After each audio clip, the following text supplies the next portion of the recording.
Kidding, of course. Okay, lights, action. Chapter 35. The book God dictated to me that he titled, told me what to type, Isaiah 53, in the day of the Lord. Just as he dictated the Torah to Moses, as believed by the Orthodox Jews of Judaism, and I guess the primary reason for that, although I don't know this to be fact, is that Moses could not have known how to write those 5 books where they could derive 613 laws from God for the Jewish people to abide by. And what they don't know, and I'm sure that's every rabbi on the face of the earth right now, is that God dictated, commanded, and directed each of the prophets to write their respective books. And he's also responsible for the writings. I don't know in particular who, but I suspect Nehemiah wrote Nehemiah and Ezra wrote Ezra. I don't know who did the Chronicles, but the entirety of the Hebrew Bible is God's and his word. You do not take from or add to or conflict with in your teachings. Jews for Judaism, Toby a singer. That's not just Yom Kippur stuff. You don't know if he's going to forgive you for that or not, unless you make you show repentance and restitution. And restitution is you get out there and you fix your falsehoods. Isaiah 53 describes a Gentile. It cannot be Jesus, and it's written that way. And that's why he chose, one of the reasons he chose the Gentile that would fit the verses of 53, which Jesus doesn't. See chapter 22. It's geared to showing how Jesus doesn't fit in any of the verses. Except the last one. We'll go through it verse by verse. Can't apply, can't apply, can't apply. Well, you know what else can't apply to 53? All of the Jewish people gathered as one man, Israel. And they've never all together been afflicted by God. I was afflicted at birth with disfigurement. And then again, I was afflicted with disease. I don't see that in the history of the Jewish people having ever occurred. All the Jewish people gathered as one name.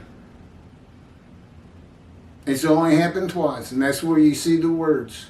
You see it when they're at Orb, and all of the Israelites agree to a man that they will follow all of God's laws and rules and directions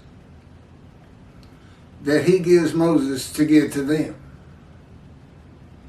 And at Jerusalem, the 13 tribes, y'all may as well straighten that out too. There's no lost tribes. Never were.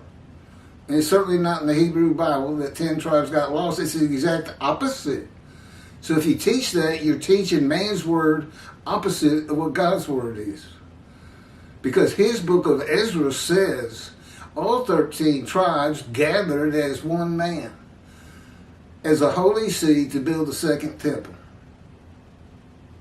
You can't gather all of the Jewish people together at one time. They're scattered all over the world. And most of them wouldn't even know what you were talking about. Because most of them aren't observant. The last survey I saw in Israel, I think it was just Israel, was that just 30% were observant. There's still more than the Christians. I don't know about the Muslims. They all seem to believe in Allah. I don't know what the requirements in the Quran are. Okay, 35. I may have said 25.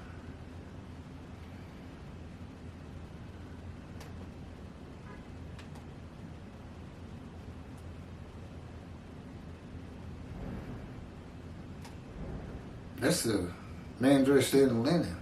You had me go too far. God's being a real prankster today.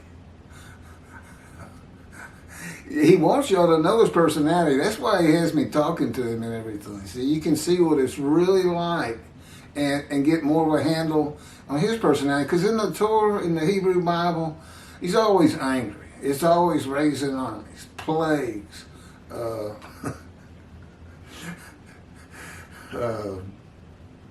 no food.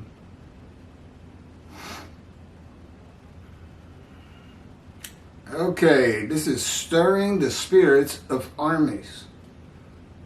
Good lead-in.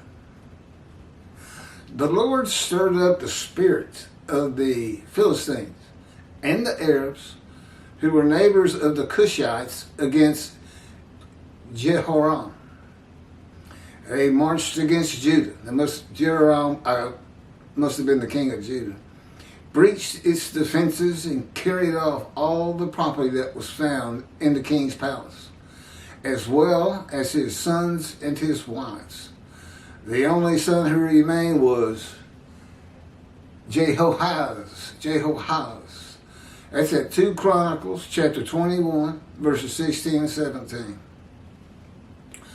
There was a time when believing God stirred up armies and nations against the kingdoms of Samaria and Judah, and took the sword, pestilence, and famine against the Jewish people for not obeying him, fit with how people explain bad events. God's angry. And God had his prophets write his stories accordingly for the ancient age and the Middle Ages. I said, well, they think I'm angry all the time. I'm going to put some fear in them. I want them to think I did all that. It's just, God says it's the only way you can control them and try to get them observant to stop sinning. You had to scare them back then. You couldn't reason with them. When he says he stirred up the armies against Israel, he had a purpose. Whether it was the defeat by an enemy or loss of a temple and exile, God says he had something to do with it because he was angry. The reality is that the defeat and loss was already on the way as part of his creation. And God is his creation. His definition of God is absolute knowledge, absolute power, and I am my creation. God had his stories written with this in mind and used the Hebrew Bible as a teaching for the best way to live life in a harsh world. To create religion in one form or another, I know what that is, and many other purposes for the Jewish people and the world. All of God's stories are based on events that have occurred in and on the earth. Stories. There's a lot of stories built into. It's kind of like seeing a movie and it says based on true account. Based on. And it is. He didn't want a documentary, you know. The reality is that the defeat. Oh, I already did that.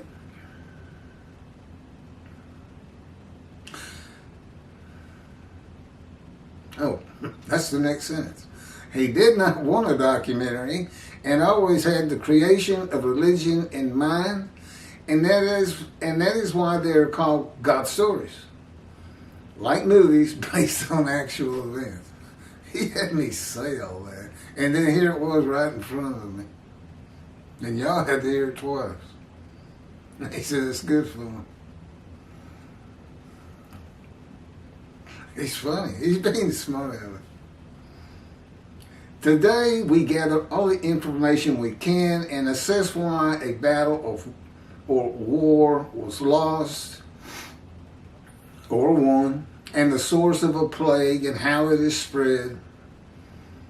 Some people still believe God causes everything good or bad that happens in the world, in the world and with people, But generally, we look to the facts in this age of reasoning, information, and knowledge. And the answer is no, he does not. He rarely uses his power in the world. Rarely. And even then, it's only if it would benefit him.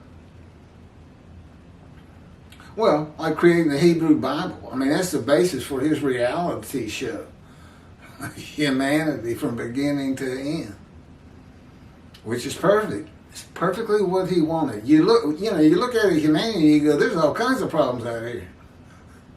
We're never going to have world peace at this rate. Yeah, Moshiach's going to perfect the world. Have all of Israel walking in the Torah. I want somebody to comment on that. How they think I'm going to go do that, and how long will it take me? Who's going to do the videos? Again, he directs all of my words. You may as well be listening to him. With my personality and my voice and my accent from South, well, I'm not in South Texas. It's kind of an East Texas accent. This time, the time to come, the day of the Lord. This time, humanity has evolved with enlightenment, reasoning, information, science, and knowledge, medicine. God will be communicating with the Jewish people and the world as he always has, by and through his prophet, the righteous servant of Isaiah 53, Moshiach. In the day of the Lord, that prophet is his righteous servant of Isaiah 53. Yeah, I lived with him for 16 years. It's kind of like marriage, the first 5-10 years are great, and then things tend to start falling off. I'm still in the fire of famine. I'm bitter about it. It's ridiculous. I keep saying, you can't get a prophet ready in 16 years. He just laughs. That's what he does. He laughs. And you can't publish a book. You couldn't even get an agent to help us publish the book. Me and the Spirit call him pokey sometimes. Not to his face. He's pokey, which means slow. And God says, I'm very thorough. That was him. You can tell by the words. Using his power to change events to make it conform to how he imagined, visualized, and knew it would be is not necessary. His control of creation is his absolute knowledge of creation from beginning to end. It is the creativity of his writings through his prophets and his absolute control of his prophets for communicating with the world as he's doing right now. And that is the power of God that he uses in creation in the day of the Lord with the man God calls his righteous servant Moshiach, who is the anointed one David, Elijah, and the prophet like Moses. There's 6 unfulfilled prophecies in the Hebrew Bible. 6. 4 different righteous servants to come. Prophet like Moses, Elijah, that's in Malachi 3. Prophet like Moses is in the Torah. Moshiach, it's in Isaiah. And then you have the man actually described in Isaiah 53. And he's only got one description, and even the sages knew. This is why they said Moshiach was the righteous servant of Isaiah 53. Because they had to have a description. They knew that. Well, it's been lost. And Jews for Judaism, Tobias Singer apparently had never thought about the day of the Lord and the fact that he's going to need a prophet like Moses. He's going to need a representation to deliver 2 covenants. I mean, how did you get the first covenant? Wasn't that God with Moses?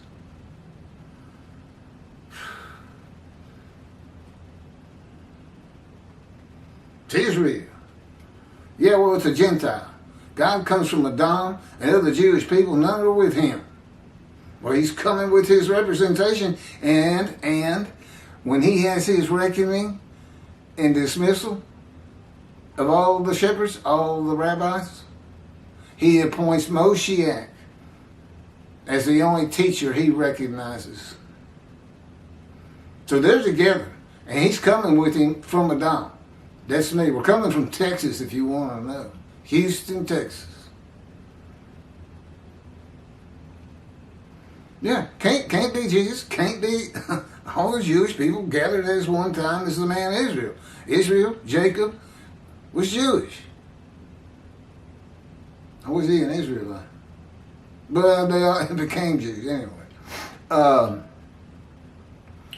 That's a setup. God wrote it into there because he knew what the Gentiles were going to do. And use Leviticus.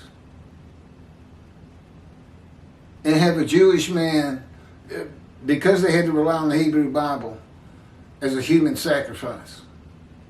That's why those words, that's why it's written like it is. People might be going, fire for famine. So how are we supposed to know that? Well, you can find it in Ezekiel. That's the key. He went through it, and the definition's there. But he didn't put it into Isaiah 53.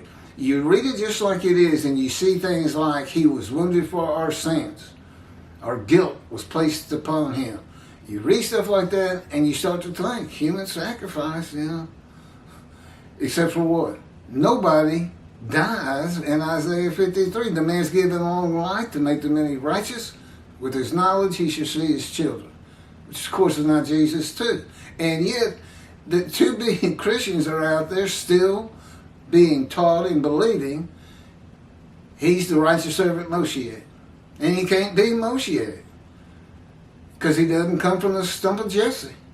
He comes from the felled ancestral tree that created the stump of the kings of Judah that were banished from ever ruling over Judah again from Jerusalem. They can say, well, God must have listed the banishment because he's here, he came. And he's not coming back. I've covered that. That's easy.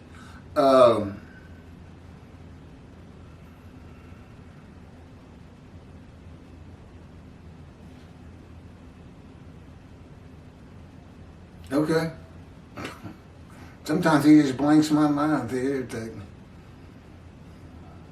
Yeah, but that's the thing. Nothing really irritates me anymore. I mean, he's done a good job. I'm ready. And yet he's content. Oh, the last 3 weeks have been a misery. I mean, y'all see me on these videos and you go, well, he seems like a pretty good mood. He laughs a lot and everything. Yeah. But before they come on, before the camera, and afterwards, it's a whole nother story. And the nights are just dreadful. Now, I can't tell you all the story. Because of one. Because you go, God wouldn't do that. And God's answer to that is, I'm God. I'll do anything I please. I don't get embarrassed. And as Keith says, I have no dignity or mercy. And he said, well, in the fire of famine, you don't. I try not to think about these things, but he controls my mind. So I don't have anything to do with what I think about. You want to tell the Tovia story? He had me listen to a segment of one of Tovia's singers' radio show, especially early on. I had a lot of respect for him before I read his commentary on 5310, and that fell by the way. But he said that he believed God would have to have total control of Moshiach. I guess to perfect the world and have everybody walk in Torah. Well, I'm with God, and he does have total control, and we're still not going to, he couldn't get me to perfect the world. It's just not a possibility. His creation is not, that's not how it was created. He don't want a heaven on earth. He doesn't need everybody in the world worshiping him. He needs them doing what they're doing. No competition, no pain. He's just throwing out all God's fun stuff to watch. It's like telling me I can't watch a crime drama. or a lawyer, or a show that's about a trial. I like to watch it. I still love the law. Took that from me, snatched that from me the first week or two. He took everything from me. I'm down. I'm down to this. All this equipment and the computer, they're his. He bought them with my money. But I don't consider it mine. I guess I'll never have anything again. Because I can't decide I'm going to go get a video camera. I'm going to get a TV backdrop that looks good on YouTube. I'm going to get a new computer. He has to do it all. That would exhibit self-will and self-thought.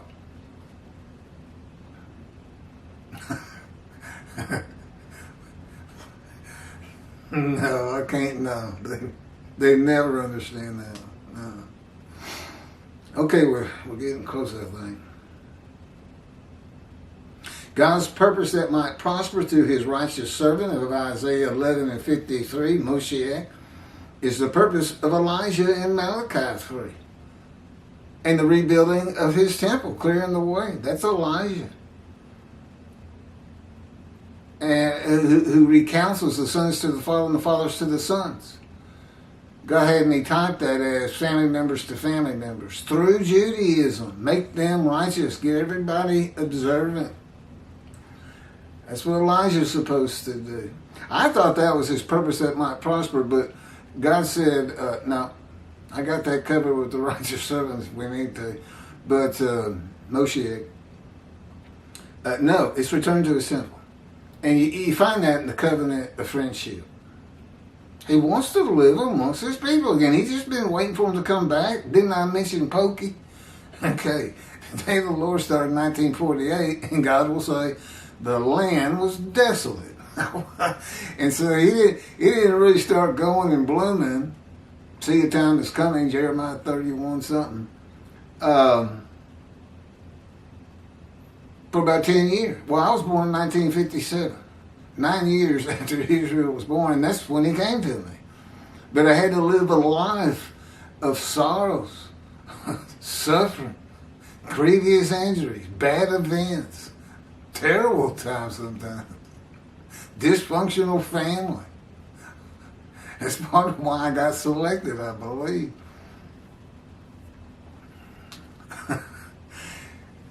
Well, so anyway, that's what's taking.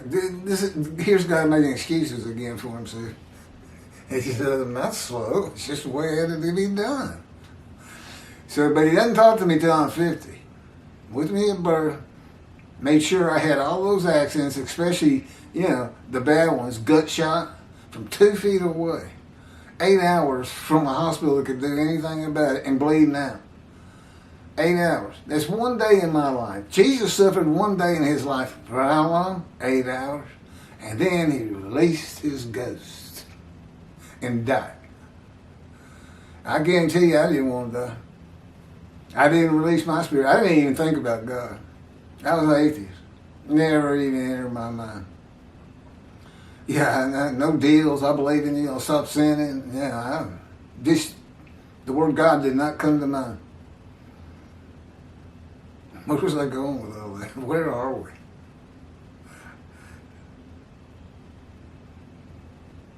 And God says he will strike the land with utter destruction if Elijah's purpose does not prosper. Okay, y'all listening to Elijah and Moshiach, a prophet like Moses, and the man described in Isaiah 53. You going to pay attention, or you want other destructions to come to Israel? Because I don't have any clue whether he's not going to decide just to leave for now and let the nation, his creation, the nations of the Middle East in all probability, destroy the country of Israel. Now you got 7 million Jewish people, give or take, in Israel. 7 million. What do you think other destruction is going to do? Is that Iran and nuclear bombs going off at the same time Lebanon shoots off 1,000 rockets? Does Egypt join in? Isn't their leader military? How about Jordan? They wanted to get in on it before. Sure, Israel's got the strongest army in the Middle East. But Is it strong enough to take on 4 of the Middle East armies at the same time? A country the size of Iran? What if everybody in Iran just started running towards Israel? How are you going to stop them all? Because they got like billions of people, don't they? Millions upon millions. Go ahead. Keep ignoring me. With all this evidence before you, I'll tell you this. You're never going to find another Gentile who can present this kind of evidence. And you can't even find a rabbi today or in the history of Judaism that has this knowledge. And if that's not good enough for you, utter destruction is what you deserve. What happened to never again, never forget? Why aren't your rabbis looking into this? Is it because God dismissed them? Don't they want to get back in God's good graces? Or where are they? Are the Jewish people, and I know there's plenty, who are viewing these videos, have you asked your rabbi what he's going to do about this? Doesn't he have a responsibility to check out that that the day of the Lord is here? And a man claims to be the righteous servant Moshiach? And they've been dismissed, and you've been dismissed, Rabbi. Well, it's apparent. It's in the Bible. He quotes it. He backs everything he says up with Scripture. Everything. I tell you about a fire refinement. I tell you where to find it in another book. Ezekiel. And it's also in, the fire refinement is also in Jonah and Job. But it's not near as good as Ezekiel.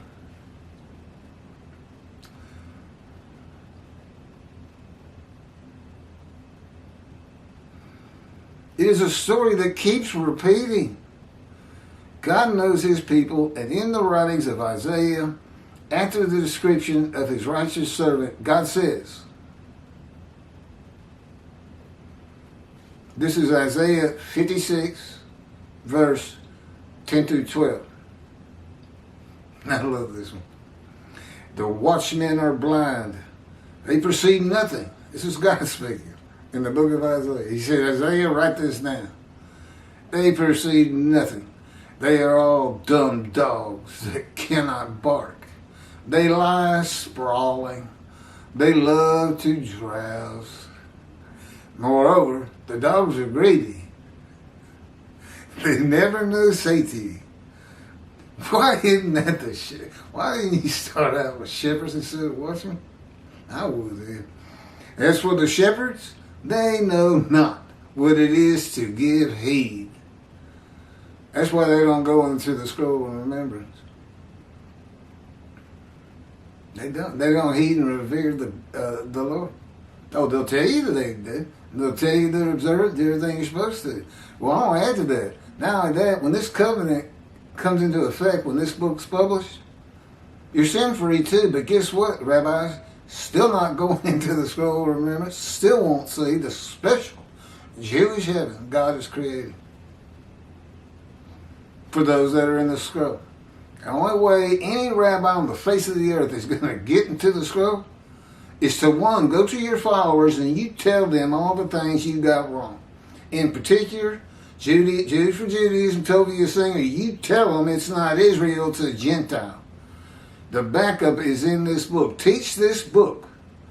And the only way God's wrath is going to hit the Christians with any effect, you got to raise me up. You can't drowse. You can't be lazy. You can't just sit back and put your head in the sand and say, it couldn't be a Gentile or well, this is covered in verse 4. All the reasons: shunned, despised, held of no account, smitten, afflicted, and plagued. That's what they consider me. And that's what I get. I mean, that's the only thing my comments are critical and ugly and name-calling. One man said, this man is a rapist. Now, what kind of comment is that on a video? I know. I said, let's kick him off. Block him. The guy said, no. He didn't say it like that.